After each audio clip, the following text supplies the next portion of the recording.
What's going on, everybody, and welcome back to another episode of the Trophy Room Podcast. I'm your host, your boy Nick, back at it again here with episode 8, ready to talk NBA, NFL, MLB, WNBA, and more. What's up, y'all? Back at it again, another week, another Trophy Room Thursday, episode 8 here with y'all, man. I'm ready to get to it, man. Ready to talk a little bit that's been going on in the NBA. Ready to talk another week of great NFL football, man. A lot of surprises, a lot of stuff going on in the NFL. And I'm ready to talk everything else that's going on in the sports world, y'all. Just to start with the NBA real quick, the little things that have been going on. Buddy Hield and the Indiana Pacers, unfortunately, were not able to agree on a contract extension, so they are working together to work out a trade. Buddy Hield last season, 16.8 points per game, 45% from the field, 42% from three, 82% from the free throw line. So Buddy Hield definitely last year was a big piece for the Indiana Pacers. I understand they didn't make the play-in, they didn't make none of that, but he's definitely a valuable piece for a lot of teams in the league. The guy's a sniper. He's a three-point contest champion. Um, he's done a lot of great shooting in his days in the NBA. So it's really just about where he's gonna go and where like he really fits. I can see him landing in a lot of places. You know, a lot of places could really go after him, especially a lot of teams that really need like shooting. Like one of the teams I have on here that I feel like could use the shooting is the Mavericks. You know, always adding another shooter to Luka Doncic and the arsenal that they have over there. You know, you can never go wrong with enough shooters. You get what I'm saying? Like they added guys like Seth Curry, um, Grant Williams, and then if you add a guy like you obviously have Kyrie Irving, you add a guy like Buddy Hield, that's definitely going to help out the team. I got the Boston Celtics on here. That Buddy Hield is definitely Buddy Hield would definitely be able to be one of those guys to be able to play off of Jason Tatum, Jaylen Brown, Kristaps Porzingis when he comes back and he's healthy. So Buddy Hield is definitely one of those guys that he'll be able to play really well with them. I got the Bucks. You know, the Bucks' main thing is always to surround Giannis for shooting, especially like when they already have a good shooter in what's his name, Grayson Allen. Uh, you know, Drew Holiday's kind of on his way out. Um, but he's a good shooter too. Takes a little bit of like the load off of him. When you look at guys like I'm trying to think who else is on that Bucks team. Jay Crowder, who they just re-signed, not really a lot of you don't have to put a lot of I'm sorry for the music. I'm right here by the window.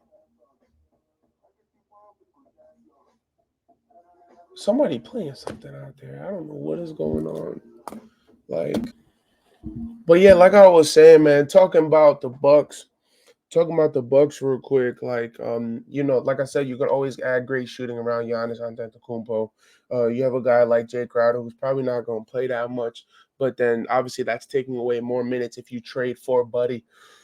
Buddy Hill would definitely help them. And then two wild card pieces I have on here. I got the Nuggets.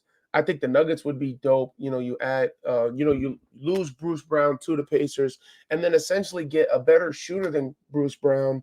I understand he doesn't have the same versatility that Bruce Brown does, but when you add a shooter, like I was saying before, if you add a shooter next to Giannis, but then if you add a shooter next to Nikola Jokic, I think is so great, especially when you have you coming off the bench, you have an energy guy in Christian Brown, and then you add a guy like him coming off the bench, like that would be huge for them, especially losing a guy like Bruce Brown. You get a guy like Buddy Hield, and then the other one I have is the Knicks, man. When you add a more consistent shooter next to guys like Jalen Brunson, R.J. Barrett, Julius Randle, Josh Hart, like it definitely opens the floor for guys like that, man. Buddy Hield, if he went to New York, could potentially be the guy that everybody thought Evan Fournier was going to be. Everybody thought Evan Fournier was going to be this 3-point sniper that signed with the Knicks, be able to spread the floor for guys like RJ, be an outlet for guys like RJ, Jalen Brunson, stuff like that. So if they're able to add a guy like Buddy Hield, he'll definitely be able to fit in with New York. I think that would be so dope. But just to talk about another guy, the other thing that happened in the NBA world right now, Kelly Oubre Jr. signs signs a 1 year with the Philadelphia Sixers. It does hurt a little bit because I did want him to come to Miami. I did think that, him fitting in Miami would have been so well. But I can honestly see him fitting in with the Sixers as well, especially if you lose a guy like James Harden. So if you lose a guy like James Harden, you can have a backcourt in Tyrese Maxey and maybe DeAnthony Melton, or maybe even Kelly Oubre Jr. You can slide Kelly Oubre to the 3 or maybe even the 2. But Kelly Oubre was a 20-point per game scorer last year for the Charlotte Hornets. He was definitely one of the bright spots for them. He was a 20-point per game scorer. He shot 43 from the field, and he had 1.4 steals on the year. So he's really starting to come into his own a little bit on the other side of the ball, on the defensive end. I've seen some people talking about you can throw him into the starting lineup, but where I do feel where Kelly Oubre would fit best when it comes to the Sixers is that I feel like you give him into that 6-man role. So I feel like since the Sixers bring in Kelly Oubre, you put him in that 6-man role, you had a 20-point per game score off your bench, which takes a good amount of the load off of guys like Joel Embiid. So if Kelly Oubre's got it going, you can sag off of Joel Embiid a little bit. He doesn't have to go crazy every night. Obviously, we're going to see the emergence of Tyrese Maxey. I think Tyrese Maxey is going to have another great leap this year. So especially if they end up trading away James Harden, he's definitely going to be one of the primary ball handlers on that team. You're definitely going to see a big jump in Tyrese Maxey's play.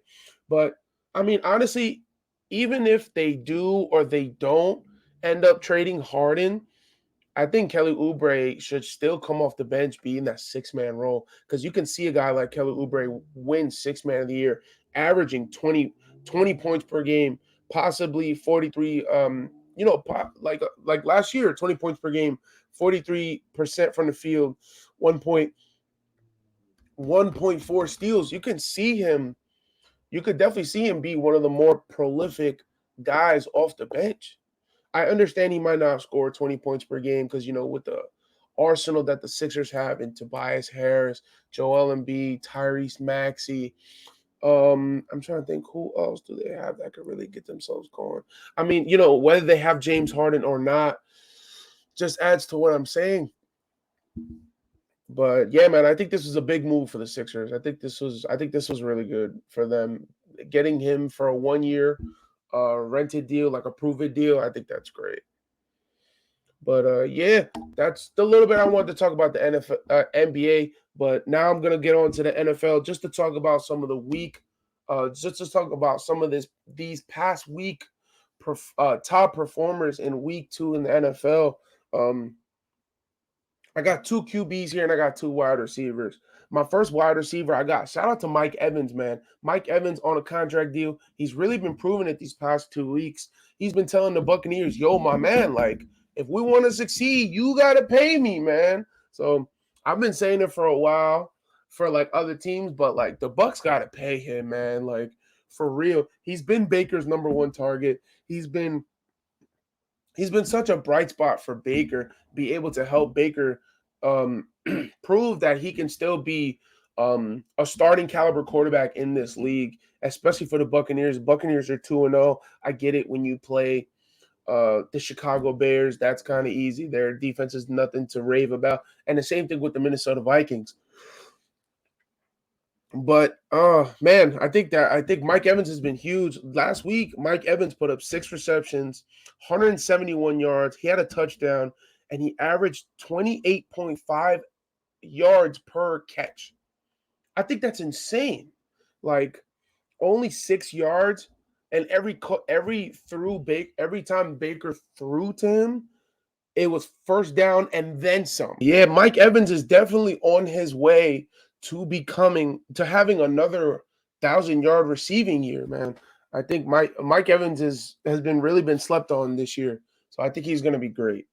My other wide receiver I have on here is George Pickens of the Philadelphia. Wow, I'm still talking about the Sixers. I got George Pickens of the Pittsburgh Steelers. He had himself a game against the Cleveland Browns. Um, he was definitely a bright spot for Kenny Pickett. Kenny Pickett didn't look that good, but he was saving himself with those throws to George Pickens, uh, especially being guard, especially with those Browns corners and DBs. I think those guys are pretty good. I think Cleveland, you can definitely see, has the potential to be a top 5 defense in the NFL. So with George Pickens having a game like that, he was definitely a bright spot for the Pittsburgh Steelers. 4 receptions, 127 yards, averaged 31 yards per catch. So anytime he threw him, Kenny Pickett literally said, "Here, bro, like go catch this." And most of the time when he did that, George Pickens came down with the ball, which was huge. So, and the two quarterbacks I have on here, first I want to shout out Geno Smith. Geno Smith definitely had a bounce back week after losing to the Rams in week 1. Had a bounce back week last week. 32 for 41, 328 yards, 2 touchdowns. Had a great game. Came out with the dub, and then yeah, man, the Seattle Seahawks are starting to really look like themselves, which is good. This high-powered offense, the decent defense that they have, they came out with a win this week.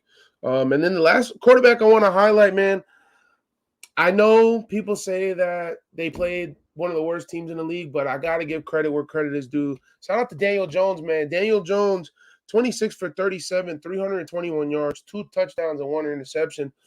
Daniel Jones really came alive in the second half, especially, hopefully everything works out with Saquon. But once Saquon went down, Daniel Jones really started to step up. He's like, you know what? Like, I'm not about to lose. I'm not about to lose to the bottom team in the league in the Arizona Cardinals. So Daniel Jones really decided to step it up. Like I said, he only had 11 incompletions, had a great comeback win against them. I understand, worst team in the league, but Daniel Jones definitely came back and did his thing, man. He had, like I said, 321 yards, 2 touchdowns, 1 INT. I'm pretty sure he had over 50 yards rushing. So, in a great game, man. Shout out to DJ. I'm not a big supporter on the Giants, but I gotta give credit where credit is due, man. He was definitely one of the reasons why they came back in that game. All right, and on to two player movements that happened during this week before we head into week 3. The Browns signed Kareem Hunt to come back for a 1-year, $4 million deal. That's big, especially with you can tell Deshaun does not look like himself. I'm a big Deshaun guy. Like, I'm a supporter for him as a player. Anything he does outside of football is terrible. I don't like that, but I am rooting for him as a player. He was so good when he was in Texas, man. I hope that he can bring what he did in Houston. He can bring that to this Cleveland Browns team. But getting Kareem Hunt is huge, man, especially the way that he was able to help Baker last year. And I understand losing Nick Chubb sucks, man. It definitely sucks, man. Out for the year with his knee. He's gonna have 2 surgeries on one knee, man. I hope he makes a big recovery. But like I said, getting Kareem Hunt for this last year prove-it deal, especially because he couldn't find anybody. Kareem Hunt couldn't find anybody to sign with in the offseason. So hopefully Kareem Hunt can come back with the Browns and really show that he can still play, man. He's definitely going to be a good running back. He could definitely go out in the slot, catch a couple passes, which is why I say he's going to be a good addition for Deshaun Watson, because you're going to have that check down guy in Kareem Hunt. You can always count on him to catch the ball, and you can count on him to get a couple yards after the catch. So I think that's going to be good. And another player movement that happened was Cam Akers to Minnesota. I think for Minnesota, this is huge, especially because we all thought since Dalvin Cook left, Alexander Mattison was going to be that guy. We haven't really seen a lot of good games out of Madison. The reason why this Minnesota team has been in these games is because of Kirk Cousins, Jordan Addison, and obviously, no, I'm sorry, Kirk Cousins, Jordan Addison, TJ Hawkinson, and obviously Justin Jefferson. So just adding another weapon, especially a running back, to this Minnesota offense, I actually think is essential, which is good because it'll definitely take some pressure away from Kirk. Definitely be able to give the guys a rest on like TJ Hawkinson, Jordan Addison, especially Justin Jefferson. But you know, adding Cam Akers, I think, is good. He had a couple good snaps these past 2 games while he was in LA. So hopefully he can like start to really show that he can still compete in this league in Minnesota. He definitely beats out Madison for that number 1 spot, in my opinion. They'll probably share snaps, be running back by committee in like this upcoming week, just to get Cam Akers in the fold again and stuff like that. But I think after this week, Cam Akers is going to be their lead. All right, and now on to week 3, on to this week of the NFL season. Starting tonight, Thursday Night Football, Giants against the Niners. Listen, man, I'm not going to lie to you. When I was going over the schedule this week seems like a lot of easy games. There's maybe only like 2 or 3, maybe not letdowns, upsets. Upsets is the word. There may only be like 2 or 3 upsets this week in the NFL, but I do have a couple of them labeled. So, I mean, we'll see what happens. Some people might think I'm crazy, but honestly, it's what's up, man. But to start about tonight, Thursday Night Football, Giants against the Niners. I obviously got the Niners, man. The Niners arguably look like the best team in the NFL. Alongside the Cowboys. That defense looks elite. Brock Purdy's out there doing his job. Yes, people talk about he missed a couple throws. At the end of the day, if you look, Brock Purdy is undefeated in the regular season. Shout out to my boy Riv, big Brock Purdy guy. Definitely opened my eyes a little bit. But Brock Purdy's out there to do a job, especially when you have weapons like Brandon Ayuk. Deebo Samuel went off last week. Brandon Ayuk had a great week 1. Hopefully he comes back from injury. You have one of the best running backs in the league in Christian McCaffrey. You have one of the best coaches that they have. Oh my God, I can't believe I'm drawing a blank on his name. But when you look at that Niners defense, offense, they're stacked from top to bottom. Their weakest probably part of their team is the quarterback position, but the fact that Brock Purdy can go out there, do a job, and fit in that system is what makes them so good, man. So shout out to Brock Purdy, shout out to the Niners. I think for after 2 weeks, I think they are the number 1 team in the NFL. They're going to be really tough to beat. So just to talk about Thursday Night Football, I do have the Niners beating the Giants. And on to the Sunday games. First game, I got the Falcons and the Lions. I think I got the Lions winning that one, honestly. That one's kind of iffy, too. The Falcons have really shown that they can be a good team these past 2 weeks. Bijan Robinson has looked great. Drake London had a really good bounce-back game last week.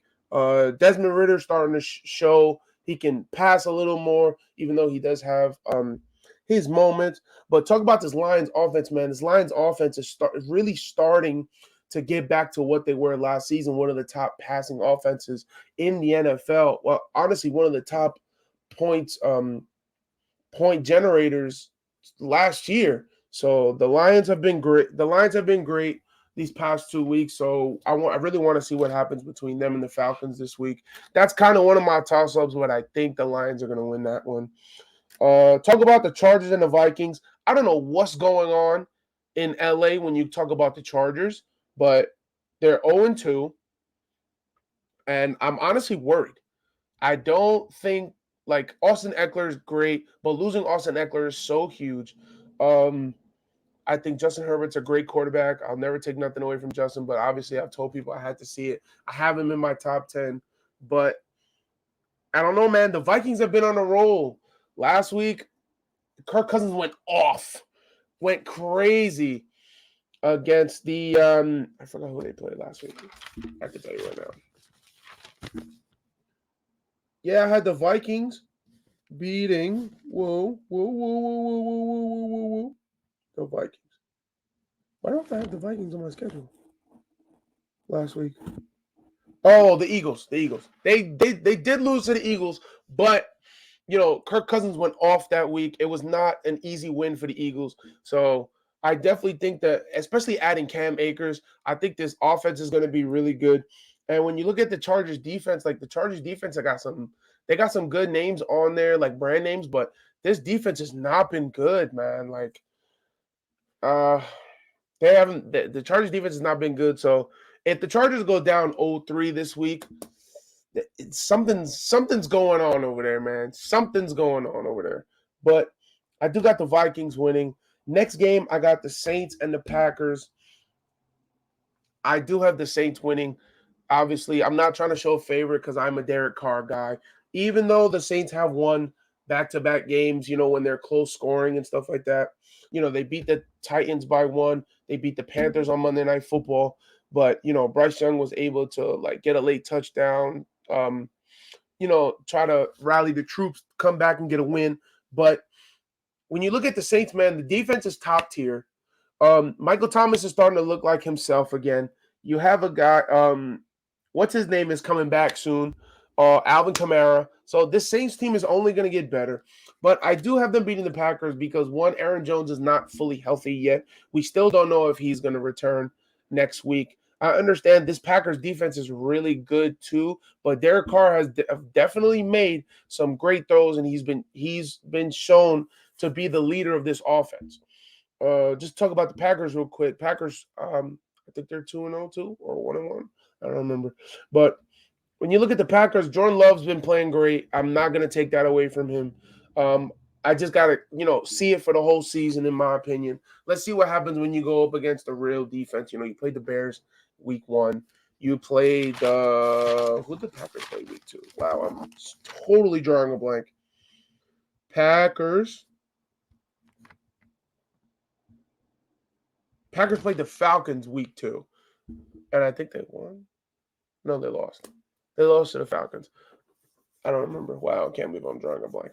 But no, when you look at the Packers, like Aaron Jones is a big loss. We still don't know if he's going to play this week. Christian Watson hasn't played yet. Romeo Doubs came in here and there. So I think they even said that Jordan Love might be injured a little bit, but I don't know.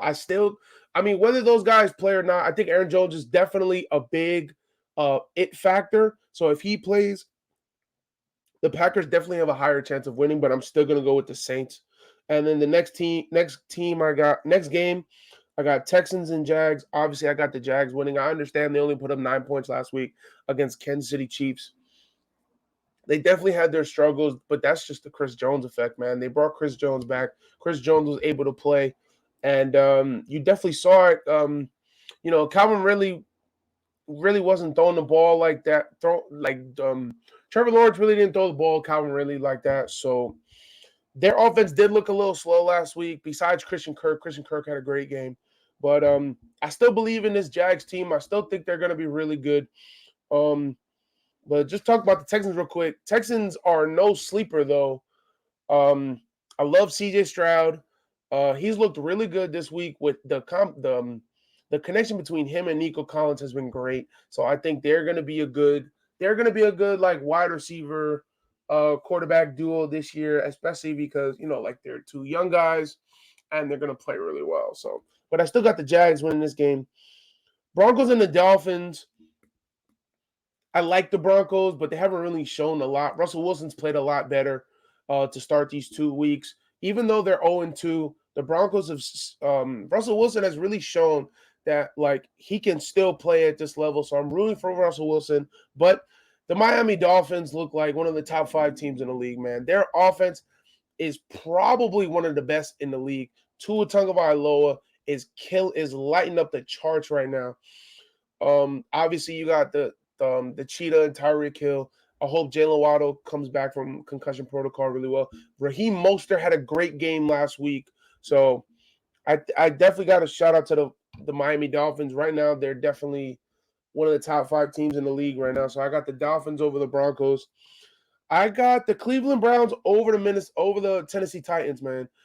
As much as I love Derrick Henry, I got to go with the Browns, especially because you add a guy in Kareem Hunt. Kareem Hunt knows how to play with. He's been a Brown for a while. I think Deshaun Watson's going to have a bounce back game because their pass defense is not good when you look at the Tennessee Titans.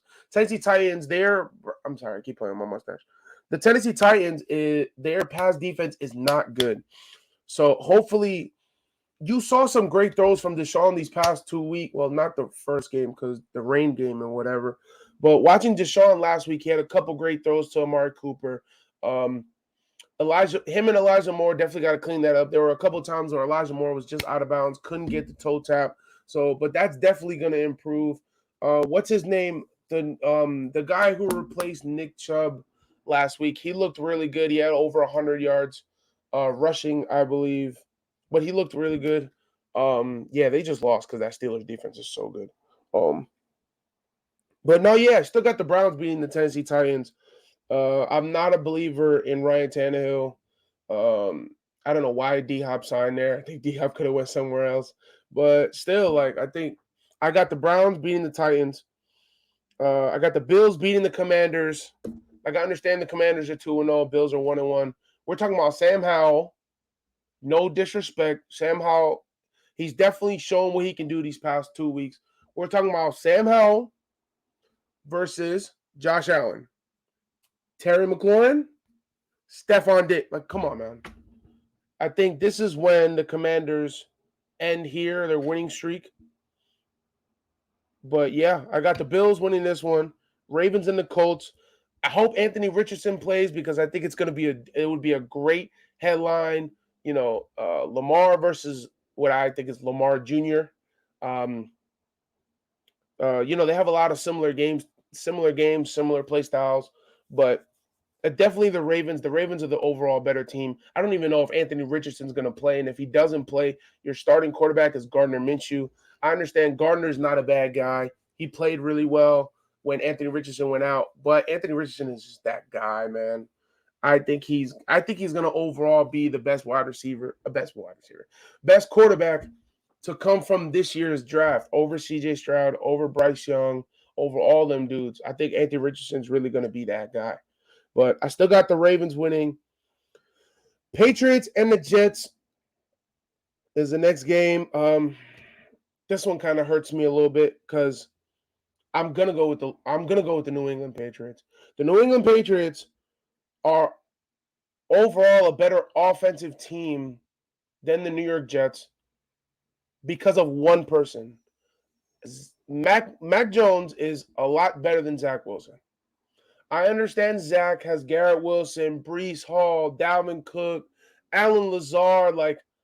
I want to pick the Jets, but Zach is just not. Oh my God, Zach is just not that guy, man. I'm ready to move off from him. Everybody's like, "Oh, we'll see what happens with the Patriots." I'm done. I'm done with Zach, bro.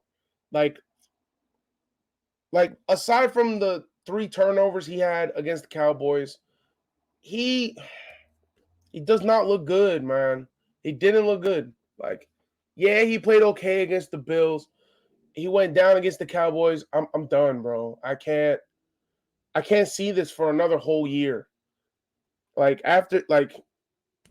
he loses to the Patriots this week, he's got to go. I'm sorry. He's got to go. We got to make a move for a QB. And yeah, he's just got to go. But shout out to the Patriots because the Patriots have played great these past 2 games. They put up a fight against the Miami Dolphins and they put up a fight against the Eagles. Mac Jones looks pretty good, especially with no weapons he has. I think that's going to be a big factor. That's definitely going to be a big factor, and obviously this Jets defense is going to be really good. The Jets defense might carry them to a win, so we'll see what happens.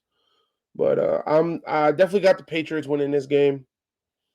Next game, I got Seahawks, Panthers. After what Geno did last week, like I said, he was one of my top performers last week. After what Geno did last week, he looked good.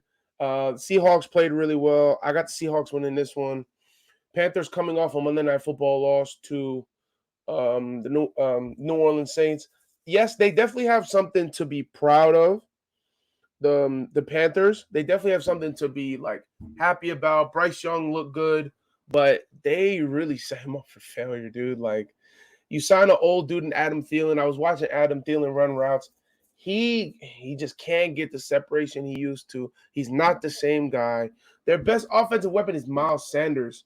And Miles Sanders didn't even look like he had a good game last week. So they just like, I feel so bad for Bryce Young because I feel like he could be a great guy. He could be a great quarterback in this league, but not with the pieces around him. So I definitely got the Seahawks. Chiefs and the Bears. I got the Chiefs winning, but I'm praying Justin Fields plays better. Y'all know I got the agenda of the Bears winning their division, but I don't think it's going to happen anymore. But I just want to see Justin Fields succeed, man. I'm a big Justin Fields guy. But, you know, losing their defensive coordinator from the guy stepping down, resigning, I mean, it was kind of big. But their defense hasn't looked really good at all. So we'll see what changes are implemented this week. I mean, I don't think it's really going to matter. You're playing the Kansas City Chiefs. So I got the Chiefs winning, but I'm just hoping, like, when it comes to this matchup, I'm not going to talk about the Kansas City Chiefs because Kansas City Chiefs are so good. You know, they got Travis Kelce back. They got Chris Jones back. So obviously, and the Chicago defense is not good, like I said before. But I'm just hoping Justin Fields can really be that guy, man. I'm hoping that he can really like come alive and like stop thinking out of his head. I understand everybody talking about, he blamed it on the coaches. If you watch the full interview, he's a leader, bro. He definitely said that I got to get out of my own shell. I got to start doing what I'm doing, trusting the coaches, and like he's just got to be better, and he knows it, which is why I really applaud him as a player, as the captain, as the quarterback. He's really got to like step up, man. So next game, I got the Cowboys and the Cardinals. Come on, man. Cowboys winning another landslide. Sunday night football, my Las Vegas Raiders against the Pittsburgh Steelers. Listen, man, I got an upset here. I know the Steelers defense is that good, but I got the Raiders winning this game, man. Like, I think Jimmy G's looked pretty good aside from what he did in Buffalo. It's Buffalo, whatever. He did look good in the beginning, though, with that opening drive, opening touchdown to Davante Adams. I thought that was great. Hopefully, Davante Adams plays this week. I definitely think they're going to I know Josh Jacobs wasn't a factor last week. I'm hoping he can be a factor this week, even though you got guys like TJ Watt in the front. Mr. Highsmith played really good last week. Maybe Josh will do better this week, but with the Steelers not being able to play Micah Parsons, I think they said Micah Parsons might be out this week. I mean, Micah Parsons, I'm an idiot. Talking about Minkah Fitzpatrick. If the Steelers lose Minkah Fitzpatrick this week, I don't see why the Raiders could just air out this game. There's nobody on their team that can really guard Davante Adams except for Minkah Fitzpatrick. So if he's not playing, I don't see why Davante can't have a great game. So like I can see the Raiders winning this game, man. I could definitely see the Raiders winning this game, especially with the lows that Kenny Pickett looks. He doesn't look like he can really get out the pocket.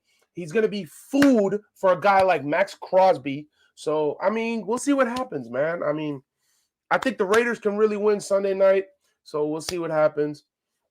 On to another doubleheader in Monday Night Football. You got the Eagles and the Buccaneers. Listen, man. The Bucs have been playing great. They're 2-0. Baker Mayfield looks good. Mike Evans looks great. Another 1,000-yard receiving year. But this is when it ends. Because the Eagles are going to beat them. They're going to go 2-1. The Eagles are going to go 3-0. And I'm just a firm believer. I understand people talk about, Jalen Hurts and almost said Antonio Brown. Jalen Hurts and A.J. Brown look like they're not on the same page. Stop the mess. It's not true. Jalen Hurts, A.J. Brown, Devontae Smith, and DeAndre Swift looked great last week. Even when Kenneth Gainwell comes back, DeAndre Swift supposed to be and is going to be the number one running back on that team. And this, I'm telling you, man, this Bucks defense cannot stop this Eagles offense, man. It for the Eagles, losing Maddox sucks, especially for the whole year. But I still think the Eagles should win this game probably by a touchdown, in my opinion. It might be a shootout. I don't know, but Darius Slayton, Big Play Slay looks like he's one of the only guys in that secondary, which kind of sucks. But I think the Eagles are going to be fine. The Eagles are going to win. The Bucks are going to lose. That's plain and simple. Now, my second game of Monday Night Football, you got the Bengals and the Rams. Honestly, man, whether Joe Burrow plays or not, I got the Rams winning this game because the Bengals have one of the worst offensive lines, and you're going up against a guy in Aaron Donald. Aaron Donald is going to get to Joe Burrow like it's nobody's business. Aaron Donald is going to have his way. Matthew Stafford looked good. Don't forget about Nakua.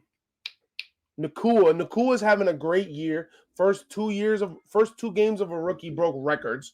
So who's to say he's not going to have a great game? Like I said before, Matthew Stafford is going to have another game to himself. He's going to be really good too. So I just got the Rams winning this one, man. Like the Bengals defense looks pretty good. They look good, but this Bengals offense is just not it, man. I think whether Joe Burrow plays this week or not, they really haven't really gotten it going. Burrow doesn't really look like the same.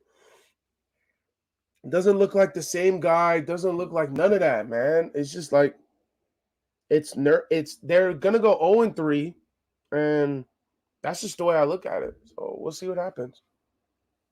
Yeah, but we'll see what happens. That shit's gonna suck. But all right, just to talk about everything that's going on. All right. Just to, go over everything. All right. My week 3 NFL predictions, starting with tonight's Thursday night football game, the Giants and the Niners. I got the Niners winning Thursday night football. Talk about the Sunday games. Falcons, Lions. I got the Lions winning that game. Chargers, Vikings. I got the Vikings. The Saints and the Packers. I got the New Orleans Saints. Texans, Jags. I got the Jags winning that game. Jaguars. Broncos, Dolphins. I got the Miami Dolphins. Tennessee Titans, Cleveland Browns. I got the Cleveland Browns winning this game. The Bills and the Commanders. I got the Buffalo Bills. Ravens, Colts. The Baltimore Ravens. New England Patriots and the New York Jets. Pains me to say this, but I got the New England Patriots winning this game. Seahawks, Panthers. I got the Seattle Seahawks. Chiefs, Bears. I got the Kansas City Chiefs winning. Cowboys, Cardinals. Dallas Cowboys. Las Vegas Raiders and the Pittsburgh Steelers. I got my Las Vegas Raiders winning this game for Sunday Night Football. On Monday Night Football, doubleheader, Eagles versus the Bucks. I got the Eagles winning this game. And the last game of week 3, the Bengals and the Rams. I got the Los Angeles Rams winning Monday Night Football to end off week 3. Cool. All right. And on to the last topic of the show, all the other things that are going on in the sports world right now. I got to talk about Colorado, man. Colorado, I think they're Buffaloes. Yes, Colorado Buffaloes played Colorado State, man. There was a lot of chit-chatter between Dion and the other coach. Don't really matter because Dion came out with the dub. Deion Sanders came out 3-0. They came out this week 3-0. They won 43-35 in an overtime win. Yo, when I tell you Shedeur Sanders is going to be that guy in the NFL. I'm sorry, I have to pull up a stat. Shedeur Sanders, just to talk about his stats during the game, 38 for 47, 348 yards, 4 TDs, and he finally threw an interception. But it don't matter because when you look at Shedeur Sanders, shout out Sports Center, they put out this stat. when Shedeur Sanders plays in the fourth quarter and overtime games, I understand it's 3 games. He has an 84% completion rate, 450 yards, 5 TDs, and 0 interceptions. The guy's got a clutch gene. He's one of the main reasons why this team is so good. Unfortunately, I hope everything works out with Travis Hunter. Hope everything works out with Travis Hunter. Hope he comes back well and healthy. But Shedeur Sanders is that dude, bro. Like I said, I think he's only in 3 games. He's got 1 interception, and he's got almost like a little over 1,000 yards already. I think. Don't quote me on that. But the kid's phenomenal. The kid's really good, man. And just to talk about 2 of the other guys that had a great game in their win this week. Xavier Weaver, looking like the top number 1 wide receiver when Travis Hunter's down. So last week he had 10 receptions, 100 yards. This week he had 9 receptions, 98 yards, 1 TD. So it looked like he's still producing at the same amount that he is. And then Michael Harrison looking like the wide receiver number 2, 7 receptions, 76 yards. Yeah, 7 receptions, 76 yards, 2 touchdowns. So there goes 3 of the touchdowns right there of Shedeur's 4. But I'm telling you, man, this Colorado team, I think they're ranked number 17th now. They're going to be a force to be reckoned with, man. I'm telling you, they're going to be so good. I wonder who they're playing this week, but it's going to be a good game, man. Listen, man, it's prime time. It's prime time. Don't sleep on the Sanders boys. And also shout out to his other son. I forgot his other son's name. He had that one game, that one interception that was huge for the game. He looked like he was really good. So, yeah, man, Colorado is going to be great this year. And on to the last topic of the show. Y'all know one of my favorite topics of the show, man. WNBA season is going on right now. Actually, not even the season. The playoffs is going on right now. Semi-final round. You got the Connecticut Sun defeating the Minnesota Lynx 2-1 in a best-of-3 series. Moving on to play my New York Liberty, man, who just beat the Washington Mystics 2-0. Shout out to Natasha Cloud. She was a dog the other day against the New York Liberty. She had like 33 points. She played really well. But shout out to her, man. They're gonna be a force to reckon with in a couple years. Natasha Cloud, so good. But talk about this matchup real quick. The Connecticut Sun versus the New York Liberty, man. It's gonna be good. We are undefeated again against them during the year, but I'm not sleeping on the Connecticut Sun, man. Connecticut Sun is so good. Alyssa Thomas, my vote for MVP of the W, which I'm still waiting for it to come out. But like I said, Alyssa Thomas, DeWanna Bonner, you got Natisha Heidemann, Dejanay Carrington coming back from injury. They're gonna be a force to be reckoned with, man. But I still got my Liberty winning this series, man.